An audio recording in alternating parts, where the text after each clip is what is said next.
കാര്യം, ഇതിൽ ആരൊക്കെ സ്ട്രീം ചെയ്യുന്ന ആൾക്കാരുണ്ട്? MRC ഗ്യാങ്ങിലെ GTA വിങ്ങിലുള്ള എത്ര ആൾക്കാർ സ്ട്രീം ചെയ്യുന്നുണ്ട്? ഏകദേശം മാക്സിമം എല്ലാവരും ചെയ്യുന്നുണ്ട്. മാക്സിമം എന്ന് പറഞ്ഞാൽ എല്ലാവരും ചെയ്യുന്നുണ്ട്. ചെയ്യാത്ത ആൾക്കാർ ഒരു 3-4 പേരിലുണ്ടാവും. അതെ, 3-4 പേര്. നെക്സ്റ്റ് വീക്ക് ഒക്കെ ആകുമ്പോഴത്തേനും എല്ലാവരും സ്റ്റാർട്ട് ചെയ്യും. ഓക്കെ, അത് എല്ലാവരും, ഞാൻ പറയുന്നത് എല്ലാവരും സ്റ്റാർട്ട് ചെയ്യണം, എല്ലാവരും സ്ട്രീമിംഗ് സ്റ്റാർട്ട് ചെയ്യണം. ഓക്കെ, നമ്മൾ ഉദ്ദേശിച്ചെന്ന് പറഞ്ഞാൽ ഇവിടെ ഒരു സ്ട്രീമിംഗ് കമ്മ്യൂണിറ്റി അല്ലെങ്കിൽ ഒരു GTA വാട്ടവർ ഗെയിമിലെ GTA മാത്രമല്ല, നമുക്ക് വേറെ ഗെയിമുകളിലേക്ക് നമുക്ക് ഇറങ്ങാം. മനസ്സിലാവും? ഒരു കമ്മ്യൂണിറ്റി ബിൽഡ് ചെയ്യുക എന്നുള്ളതാണ് നമ്മുടെ ഉദ്ദേശം. അപ്പോൾ എല്ലാവരും മസ്റ്റായിട്ടും സ്ട്രീമിംഗ് സ്റ്റാർട്ട് ചെയ്യുക. അതിൽ കഴിവുള്ള ആൾക്കാർ അല്ലെങ്കിൽ അതിൽ ഡിസേർവിംഗ് ആയിട്ടുള്ള ആൾക്കാരെ നമ്മൾ മാക്സിമം ബൂസ്റ്റ് ചെയ്യും. ഓക്കെ, എല്ലാവർക്കും ഒരു ജീവിതം ഉണ്ടാകണമെന്നുള്ള ഒരു ഉദ്ദേശത്തിൽ തന്നെയാണ് നമ്മൾ ഈ MRC GTA വിങ് തുടങ്ങിയിട്ടുള്ളത്. പിന്നെ വേറൊരു അനൗൺസ്മെന്റ് ഉണ്ട്, ഞാൻ കുറച്ച് പറയാം. പിന്നെ ഉള്ളതെന്ന് വെച്ചാൽ ഈ നിങ്ങൾ മനസ്സിലാക്കേണ്ട കാര്യം എന്ന് വെച്ചാൽ ബാക്കിയുള്ള ഗ്യാങ്ങുകളെ പോലെയല്ല, നമ്മൾ സ്ട്രീമർ ഗ്യാങ് ആണ് അല്ലേ, സ്ട്രീമർ ഗ്യാങ് ആണ്. അപ്പോൾ GTAൻ്റെ ഉള്ളിൽ ഈ ഓപ്പോസിറ്റ് വരുന്ന ഗ്യാങ് നമ്മളെക്കുറിച്ച് എന്ത് ചിന്തിക്കും എന്നുള്ളത് മാത്രം ചിന്തിച്ചിട്ട് നമ്മൾ ഒരിക്കലും മുന്നോട്ട് പോകാൻ പറ്റില്ല. നമുക്കൊരു ഓഡിയൻസ് ഉണ്ട്, നമ്മളെ എപ്പോൾ 24/7 നമ്മൾ ലൈവ്, നമ്മളെ ഗ്യാങ്ങിലുള്ള ആര് ലൈവ് ഇട്ടാലും വാച്ച് ചെയ്യാൻ ആൾക്കാരുണ്ട് അല്ലേ. അപ്പോൾ 24/7 നമ്മളെ മോണിറ്റർ ചെയ്യുന്ന ഓഡിയൻസ് നമുക്കുണ്ട്. അപ്പം അവരെ ഇതും കൂടിയും കൺസിഡർ ചെയ്യണം. ചില ആൾക്കാർ പറയുന്നത് കേട്ടു, വാറല്ല, നമുക്ക് എന്തായാലും ഗൺ പവർ ഉണ്ടല്ലോ, ഞാൻ പേര് പറയുന്നില്ല, ഗൺ പവർ ഉണ്ടല്ലോ, പോയി വാറെടുക്കുക, വീണാലും കുഴപ്പമില്ല, അതൊരു 50-50 ചാൻസ് അല്ലേ, നമ്മൾ വീണാലും കുഴപ്പമില്ല. അങ്ങനെ ഒരു ഇത് ഒരിക്കലും ചിന്തിക്കരുത്. വീണാലും കുഴപ്പമില്ല എന്നുള്ളൊരു സംഭവം ഇല്ല. മനസ്സിലാവും? നമ്മളൊരു വാറ എടുക്കുന്നുണ്ടെങ്കിൽ അത് ജയിച്ചിരിക്കണം. മനസ്സിലാവും? അങ്ങനെയുള്ളത് മാത്രം എടുത്താൽ മതി. വെറുതെ പോയി അങ്ങോട്ടും ഇങ്ങോട്ടും ഇതാക്കണം. ഇങ്ങോട്ട് നമുക്കായിട്ട് വള്ളികൾ വരുമ്പോൾ മാത്രം എടുക്കുക. ഓക്കെ, പിന്നെ ബിഗ് അനൗൺസ്മെന്റ്, നമ്മൾ MRC GTA വിങ്ങിന് വേണ്ടിയിട്ട് ഒരു ബൂട്ട് ക്യാമ്പ് സ്റ്റാർട്ട് ചെയ്യാൻ പോയത്. ഓക്കെ, അതിൽ ഇനീഷ്യലി ഒരു 6-7 പേരുണ്ട്, ഒരു മാക്സിമം 10 പേരിൽ താഴെ ആൾക്കാരെ മാത്രമേ നമ്മൾ എടുക്കുന്നുള്ളൂ. ഗ്യാങ്ങിന് വേണ്ട ഏറ്റവും ഹാർഡ് വർക്ക് ചെയ്യുന്ന അല്ലെങ്കിൽ ഏറ്റവും ഗ്യാങ്ങിന് വേണ്ടി കോൺട്രിബ്യൂട്ട് ചെയ്യുന്ന ആൾക്കാരെ വെച്ചിട്ട് നമ്മളൊരു ബൂട്ട് ക്യാമ്പ് ചെയ്യുന്ന, എല്ലാവരും കൊണ്ട് 10-30 ആൾക്കാരെയും വെച്ച് ബൂട്ട് ക്യാമ്പ് എനിക്ക് സ്റ്റാർട്ട് ചെയ്യാൻ പറ്റും. പക്ഷേ അതിപ്പം നമ്മൾ ചെയ്യാത്തതെന്ന് വെച്ചാൽ ഇതിൽ ആരൊക്കെ നമുക്ക് വേണ്ടിയിട്ട് മാക്സിമം 100% MRCക്ക് വേണ്ടി ഇടുന്നത് എന്നുള്ളത് മനസ്സിലാക്കണമെങ്കിൽ കുറച്ച് ദിവസം എടുക്കും. നമ്മൾ ഗ്യാങ് തുടങ്ങിയിട്ട് കുറച്ച് ദിവസം ആയിട്ടുള്ളൂ അല്ലേ. അപ്പം അതിൻ്റെ ഒരു കൺഫർമേഷൻ കിട്ടുന്നത് വരെ മെയിനായിട്ടുള്ള കുറച്ച് ആൾക്കാർ, 6-7 പേര്, 10-ൽ താഴെ ആൾക്കാരാണ് ഞാൻ ഉദ്ദേശിക്കുന്നത്.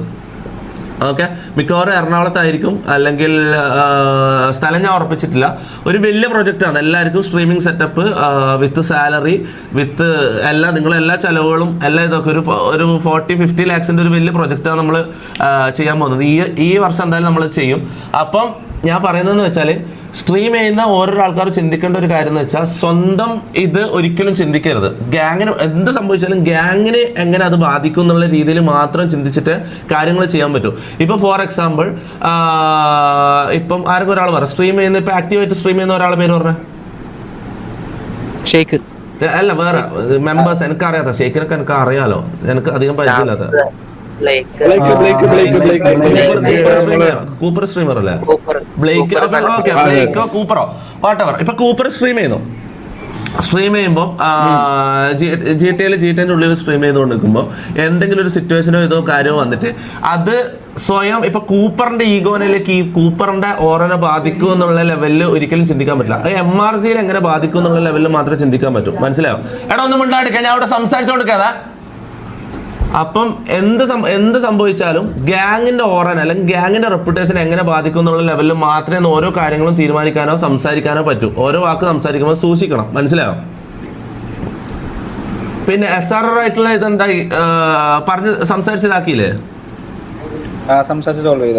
ഓക്കെ, SRR എന്നെല്ലാം പറഞ്ഞതോ ഇത് മാക്കു അല്ലായിട്ട് അത്രയും അല്ല മാക്ക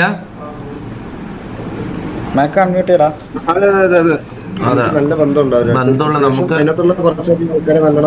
അതെ ആവശ്യമില്ലാണ്ട് അങ്ങനെ ഇതാക്കാൻ നിൽക്കണം. ആവശ്യം ഞാൻ നിങ്ങൾ ആവശ്യമില്ലാണ്ട് എടുത്തെന്നല്ല പറയുന്നത്.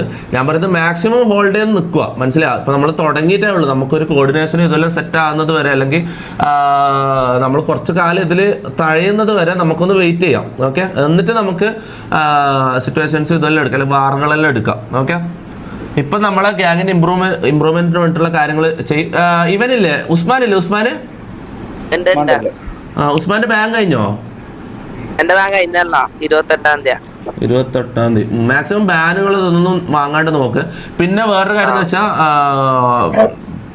ഷെമീർ ആണ് ഇതിൻ്റെ ലീഡർ ആണെങ്കിൽ പോലും നിങ്ങൾ കമാൻഡ്സും കാര്യങ്ങളിലും മാക്സിമം ഷെയ്ക്കിനോട് ഞാൻ മാക്സിമം കാര്യങ്ങൾ ഞാൻ പറഞ്ഞു കൊടുത്തിട്ടുണ്ട്. ഷെയ്ക്കിന് മൊത്തം ഇതിൻ്റെ രീതികൾ അറിയാം. ഷെമീറിൻ്റെ കേൾക്കണമെന്നില്ല ഞാൻ പറയുന്നത്. ഷെമീർ സെറ്റാൻ വേണ്ടി ഞാൻ പറഞ്ഞ പോലെ തന്നെ കുറച്ച് ചിലപ്പോൾ മാസങ്ങൾ എടുത്തേക്കാം, മനസ്സിലാവും. അതെ, അത് ഓനക്കും അറിയുന്ന കാര്യം. ഓക്കെ, അപ്പോൾ മാക്സിമം കമാൻഡുകളും കാര്യങ്ങളെല്ലാം ഇപ്പൊ ഞാൻ പറയുന്നത് വെച്ചാൽ ഫോർ എക്സാമ്പിൾ നിങ്ങൾ KGF കണ്ടിട്ടില്ലേ? ഇപ്പൊ KGFൽ റോക്കി ബൈ ആയിട്ട് നിങ്ങൾ ഷെമീറിനെ കണ്ടോ? ഷെമീറാണ് ഇതിൻ്റെ ലീഡർ, ശരി. പക്ഷെ വാനരം ഉണ്ടല്ലോ, KGFലെ വാനരം കാരണമാണ് റോക്കി ബായിന്റെ പട മുന്നോട്ട് പോകുന്നത്. ഈ ഓരോ യുദ്ധങ്ങളും ഓരോ ഇതും ജയിക്കുന്നത് വാനരം കാരണമാണ് അല്ലേ? അപ്പൊ വാനരം ആയിട്ട് നിങ്ങൾ ഷെയ്ക്കിനെ കാണും. കാരണം ഷെയ്ക്കിന് ഇതിന്റെ മൊത്തം പരിപാടി അറിയാം, കാര്യങ്ങൾ അറിയാം. ഇത് ഏടെ പൊട്ടിക്കണം, ഏടെ എന്ത് ചെയ്യണം എന്നുള്ള കാര്യങ്ങൾ അവർക്ക് അറിയാം. അപ്പോൾ നിങ്ങൾ മാക്സിമം ഷെയ്ക്കിൻ്റെ കമാൻഡ്സ് എടുക്കുക. ഓക്കെ, ഷെമീർ സെറ്റാകുന്നത് വരെ തൽക്കാലം നിങ്ങൾ ഇങ്ങനെ പോട്ടെ. പിന്നെ മാക്ക് ബാക്കി മൊത്തം കാര്യങ്ങൾ കോർഡിനേഷനെല്ലാം മാക്കാണ് ചെയ്യുന്നത്. പിന്നെ എന്താ അപ്ഡേറ്റ്സ് എന്തെങ്കിലും ഉണ്ടോ? ആർക്കും എന്തെങ്കിലും പറയാനുണ്ടോ? എന്തെങ്കിലും സജഷൻസ്, ആർക്കും എന്തെങ്കിലും വിഷമം ഉണ്ടെങ്കിൽ പറയാം. എന്തെങ്കിലും ഗ്യാങ്ങിൽ എന്തെങ്കിലും അൺകംഫർട്ടബിൾ ആയിട്ട് എന്തെങ്കിലും ഉണ്ടെങ്കിൽ പറഞ്ഞു. മീറ്റിംഗിലും അത് ഞാൻ ചോദിക്കുന്നതാണ്. എന്നോട് പറയാൻ പറ്റാത്ത എന്തൊക്കെ ഉണ്ടെങ്കിൽ നിങ്ങൾക്ക് പറയാം. അതെ, അല്ല ഞാൻ ഒരു കാര്യം പറ്റേ സിറ്റിയില് ഞാൻ ഗോഡ് ഫാദറിന് ശേഷം ഞാൻ ജസ്റ്റ് സിറ്റിന്റെ പുറത്തായിക്കൊണ്ട് മാത്രമാണ് ഞാൻ ഇങ്ങനെ കമാൻഡ്സ് തരുന്നത്. സിറ്റിയിൽ സ്റ്റിൽ ഷെമീർ തന്നെയാണ് ലീഡ്, ഷെമീർ തന്നെയാണ് അൾട്ടിമേറ്റ് തീരുമാനം എടുക്കേണ്ട ആൾ ഷെമീർ തന്നെയാണ്. എന്തെങ്കിലും പ്രശ്നം ഉണ്ടെങ്കിൽ നിങ്ങൾ ഷെമീറിനോട് തന്നെ പറയേണ്ടത്. പക്ഷേ ഓഫ് GTA നിങ്ങൾക്ക് എന്തെങ്കിലും പേഴ്സണലായിട്ട് സംസാരിക്കാനുണ്ടെങ്കിൽ എന്നോട് സംസാരിക്കാം എപ്പോൾ ആണെങ്കിലും. ഓക്കെ, എന്തെങ്കിലും പ്രശ്നമുണ്ട്, എന്തെങ്കിലും ഹെൽപ്പ് വേണോ, എന്ത് കാര്യം ഉണ്ടെങ്കിലും പറയാം. നമ്മളൊരു ഫാമിലി ആയിട്ടാണ് അതിന് മുന്നോട്ട് പോകാൻ പോകുന്നത്. ഓക്കെ, പിന്നെ അപ്പൊ വേറെ ആർക്കൊന്നും പറയാനൊന്നുമില്ലല്ലോ? ഇല്ല, നമ്മുടെ മാക്സിമം എന്തെങ്കിലും ഇഷ്യൂസ് വരാണെങ്കിൽ തന്നെ അപ്പൊ തന്നെ മീറ്റിംഗ് വെച്ച് സോർട്ട് ചെയ്തിട്ട് മുന്നോട്ട് പോകാറ്. അതെ, പറ്റുമെങ്കിൽ ഒരു വാട്സപ്പ് ഗ്രൂപ്പ് നമുക്ക് സെറ്റ്. ഓക്കെ, ഞാൻ അതിൽ കണക്റ്റഡ് അല്ല കേട്ടോ. ഞാൻ നിങ്ങളുമായിട്ട് കണക്ട് ആവുന്നത് ഈ VC വഴി മാത്രമാണ്. നമുക്ക് അങ്ങനെ പേഴ്സണലി കണക്ട് ആകാനുള്ളൊരു സംഭവം. ഞാൻ പിന്നെ ഓരോ ദിവസം കഴിയുമ്പോൾ നമുക്കിങ്ങനെ ഇത് നമുക്ക് ആ ബോണ്ട് ഒന്ന് ഇതായി കഴിഞ്ഞാൽ എല്ലാവരുമായിട്ട് കണക്ട് ചെയ്യാൻ പറ്റും. അപ്പോൾ ഇനി എനിക്ക് വന്ന് വാട്സപ്പ് ഗ്രൂപ്പിന്റെ ടൈമായി. എന്നെ ഒരു ഗ്രൂപ്പ് ആഡ് ചെയ്തിട്ട് എന്നെ ആഡ് ചെയ്തോട്ടോ, നമുക്ക് പേഴ്സണലി കണക്ട് ആവാം. പിന്നെ അവസാനമായിട്ട് പറയാനുള്ള കാര്യം എന്ന് വെച്ചാൽ നമ്മളൊരു സ്ട്രീമർ ഗ്യാങ്ങാണ്. ബാക്കിയുള്ള ഗ്യാങ്ങുകൾക്കൊരു റോൾ മോഡൽ ആവേണ്ട രീതിയിലുള്ള കാര്യങ്ങൾ ചെയ്യുക. അതിന് വേണ്ടിയിട്ട് ഹാർഡ് വർക്ക് ചെയ്യുക. ഓക്കെ, എന്ത് കാര്യങ്ങളുണ്ടെങ്കിലും അങ്ങോട്ടും ഇങ്ങോട്ടും സംസാരിക്കുക. ഇതോ കാര്യങ്ങളോ വെക്കരുത് ആരും. ഇപ്പോൾ പ്രത്യേകിച്ച് എല്ലാവരും സ്ട്രീമറായി ഇഷ്ടമുള്ളൊരു സമയമാണ്. അപ്പോൾ ഒരാൾക്ക് ഇത് വാച്ചിങ് കൂടുമ്പോൾ, അല്ലെങ്കിൽ ഒരാൾക്ക് സപ്പോർട്ട് കൂടുമ്പോഴോ, അല്ലെങ്കിൽ ഒരാളുടെ ഫാൻസ് കൂടുമ്പോൾ കുറയുമ്പോൾ അങ്ങനത്തെ കാര്യങ്ങൾ വെക്കരുത്. അടുത്തൊരു 2-3 വർഷം കൊണ്ട് ഒരു പ്രോപ്പർ ഒരു കമ്മ്യൂണിറ്റി നമ്മൾ ബിൽഡ് ചെയ്യാൻ പോയത്. ഓക്കെ, ഈ ഗോഡലിലും സോളെല്ലാം പോലത്തെ നോർത്തിൽ ഇപ്പോൾ ഗോഡലിലൊക്കെ ഉണ്ടല്ലോ, അതേപോലത്തെ ഒരു വലിയൊരു കോർപ്പറേറ്റ് ഇതന്നെ ലെവലിൽ തന്നെ ഇത് കാര്യങ്ങൾ ചെയ്യാനാണ് എൻ്റെ പ്ലാന്. മനസ്സിലാവും? അപ്പം എല്ലാവരും അങ്ങോട്ടും ഇങ്ങോട്ടും സപ്പോർട്ട് ചെയ്യുക. പിന്നെന്തായിരുന്നു ഞാൻ എഴുതി വെച്ചിട്ടുണ്ടായിരുന്നു ഒരു സെക്കൻഡ്. പിന്നെ ലീവ് എടുക്കുന്ന കാര്യം. ഞാനൊരു കാര്യം പറയാം. നമ്മൾ ഈ ഒന്നാമത്തെ കാര്യം, ഇപ്പം ഗ്യാങ്ങിൽ എത്ര മെമ്പേഴ്സ് ഉണ്ട് മൊത്തം? 32. ഓക്കെ, ഒരു വാറിന് പോകണമെങ്കിൽ മിനിമം ഇപ്പം SRRL ഒരു വാർ എടുക്കുവാണെങ്കിൽ ഒരു വാർ എടുക്കുവാണെങ്കിൽ 33 പേര്, അവർ 35 പേര് ഒരുമിച്ച് വരും. മനസ്സിലാവും? ഒരു ഇനീഷ്യൽ സിറ്റുവേഷന് പോലും അവർ ഒരുമിച്ച് വരും. പ്രീ വാർ പോലും ആണ്, ഒരു ഇനീഷ്യലിന് പോലും അവർ റേഡിയോയിൽ ഒരു കോൾ കൊടുത്താൽ 30 പേരിൽ ഒരുമിച്ച് വരും. മനസ്സിലാവും? നമുക്കങ്ങനെ എപ്പോഴും ആക്റ്റീവ് ആയിട്ടുള്ള ആൾക്കാർ ഇപ്പം പെട്ടെന്ന് വിളിച്ച ഒരു 20-25 പേരെ കിട്ടുന്നുള്ളൂ. ഞാൻ പറയുന്നത് വെച്ചാൽ ലീവ് എടുക്കുന്ന ആൾക്കാർ ആദ്യം പറയണം. ലീഡറിനോടോ ലീവ് പറഞ്ഞിട്ട് പോകണം. മനസ്സിലാവും? പിന്നെ വേറെ സിറ്റിയിൽ പോയിട്ട് കളിക്കരുത്. അത് ഞാൻ കേട്ടിട്ടുണ്ട്. സിയോൺ സിറ്റി പോലുള്ള വേറെ സിറ്റികളിൽ പോയിട്ട് കളിക്കുന്ന ആൾക്കാർ ഗ്യാങ്ങിലുണ്ടെന്ന് ഞാൻ അറിഞ്ഞു. അത് പറ്റൂല. ഓക്കെ, മാക്സിമം നമ്മളിപ്പോൾ എക്സലാൻഡിസിലാണ് കളിക്കുന്നത്. എക്സലാൻഡിസിൽ തന്നെ മാക്സിമം ഇതിലുള്ള എഫേർട്ട് ഇടുക. ഗ്യാങ്ങിന് വേണ്ടിയിട്ട് എന്തൊക്കെ ചെയ്യാൻ പറ്റുമോ അതൊക്കെ മാക്സിമം ചെയ്യുക. ഓക്കെ, മനസ്സിലാവുന്നുണ്ടോ? മനസ്സിലായി. അല്ല, ലീഡറിനോടല്ല, ഞാൻ മെമ്പേഴ്സിനോട് പറയുന്നത്. ലീഡറല്ലേ, ലീഡറിന്റെ എക്സ്പീരിയൻസ് കുറച്ച് കുറവാണ്. പക്ഷെ അത് സെറ്റ് ആവും ഇൻഷാല്ലാ. അല്ലല്ല, ഞാൻ പറയുന്ന വെച്ചാല് എനിക്കിപ്പോ ഈ അവസരത്തിൽ തന്നെ പറയണം, ഞാന് സംഭവം ഈ കാര്യങ്ങളൊക്കെ പഠിച്ചു വരുന്നേ ഉള്ളൂ. ഞാൻ ശരിക്കും പറഞ്ഞു കഴിഞ്ഞാൽ ഞാൻ ഒരു ID തന്നെയാണ്, എനിക്കതറിയാം. അപ്പൊ ഞാൻ ഈ കാര്യങ്ങളല്ല അങ്ങനെയല്ല. ഷെമീറ, നീ മനസ്സിലാക്കേണ്ട കാര്യം ID എന്ന് പറഞ്ഞാൽ GTA യിലുള്ള ക്യാരക്ടറാണ്. നീ റിയൽ ലൈഫിൽ ID അല്ല. റിയൽ ലൈഫിലല്ല, ഞാൻ അതാ പറയുന്നത്. GTA എന്റെ ക്യാരക്ടർ അങ്ങനെയാണ്. അപ്പൊ ഇത് മാറ്റിക്കൊണ്ടിരിക്കുകയെന്ന് ഞാൻ. അപ്പൊ എന്താ പറയാ, ക്യാരക്ടർ കളിക്കണം. GTA അങ്ങനെയുള്ള സിറ്റുവേഷൻ വരുമ്പോ സ്വിച്ച് ആവണം, മനസ്സിലാവും? അതാണ് ഞാൻ ഇപ്പൊ ചെയ്തോണ്ടിരിക്കുന്നത്. അതാണ് ഞാൻ ഇപ്പൊ ചെയ്തോണ്ടിരിക്കുന്നത്. അതായത് ഇന്റൻസ് സിറ്റുവേഷൻ അല്ലെങ്കിൽ ഗാങ്ങിന്റെ ഒരു സിറ്റുവേഷൻ വരുമ്പോൾ അവിടെ സീരിയസ് ആവുക, ബാക്കിയുള്ള സമയത്ത് എന്റെ പൊട്ടത്തരങ്ങളും മണ്ടത്തരങ്ങളും ആയിട്ട് പോവാം. ആ ഒരു രീതിയിലാണ് ഞാൻ ഇപ്പൊ നോക്കുന്നത്. അപ്പൊ നല്ല ഇമ്പ്രൂവ്മെന്റ് ഉണ്ട് കേട്ടോ, നല്ല ഞാനൊരു കാര്യം പറയട്ടെ, ഞാൻ ഇതൊക്കെ പഠിച്ചു വരുന്നുള്ളൂ. ഞാൻ ഡെയിലി ഇങ്ങനെ ഓരോ സിറ്റുവേഷൻ, നമുക്ക് ഇപ്പൊ ഒരു ഫസ്റ്റ് ഒരു സിറ്റുവേഷൻ വരുമ്പോൾ നമുക്ക് എങ്ങനെയാണ് ഇതിൽ പ്രതികരിക്കേണ്ടത് അറിയില്ല. അപ്പൊ ഞാൻ ഷെയ്ക്കിന്റെയും മാക്കിന്റെ ഒക്കെ അപ്പാപ്പന്റെ ഞാൻ ഇന്നലെ ഒരു വീഡിയോ കണ്ടു. ഈഗിൾ സംസാരിക്കുന്ന മോൻ ഒരു ഇതില് ഗെയിമിൽ കയറിയിട്ട് ഒരു റീലോഡ് ചെയ്യാൻ തന്നെ ഹെൽമെറ്റ് വെക്കാൻ തന്നെ പഠിച്ചത് 2 കൊല്ലം കഴിഞ്ഞാന്ന് പറഞ്ഞു. അപ്പം ഇതൊക്കെ പ്രോപ്പർ ടൈം ആണ്. ഇത് തുടങ്ങിയിട്ട് ആകെ 2 മാസം ആയിട്ടുള്ളൂ. അപ്പം ഇത് ഓക്കെയാണ്, സെറ്റ് ആവും. അതെ, അത് ഞാൻ അതായത് ഇപ്പൊ ഷമീർ ലീഡറായിട്ട് കൊടുക്കുന്ന കമാൻഡ്സ് ആണെങ്കിലും ആൾക്കാരെ കോർഡിനേറ്റ് ചെയ്യണതാണ് ഇപ്പൊ ഇന്നത്തെ ഗ്യാങ് ഫണ്ട് കളക്ഷൻ എല്ലാം. അതൊക്കെ പക്ക ഡബ്ല്യൂ സാധനങ്ങളാണ്. നമ്മള് ID എന്നൊക്കെ ആ ക്യാരക്ടറിനെ നമ്മൾ പറയുമെങ്കിലും ആസ് എ ലീഡർ നിൽക്കുമ്പോ OP W leader. Falcon issue എന്ന് പറയുന്നുണ്ട്. ഫാൽക്കൺ എന്താ ഇഷ്യൂ? ഫാൽക്കൺ എന്താ?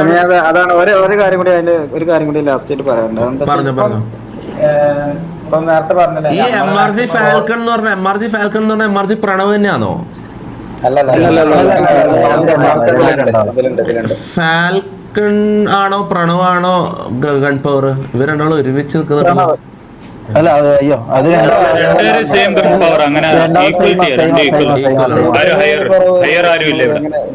ആണോ? എന്നാലും ഒരു മെയിൻ ഇത് വെച്ച് നോക്കുമ്പോൾ ഏറ്റവും പെർഫോം ചെയ്ത് നമുക്കൊരു വീക്കിലി പെർഫോം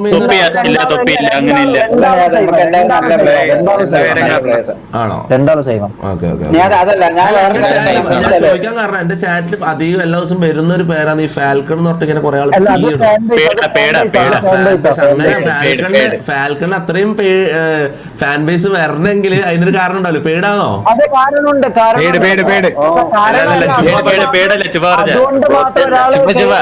ഇതില്ലാന്ന് വിചാരിക്കരുത്. കഴിവുണ്ട്.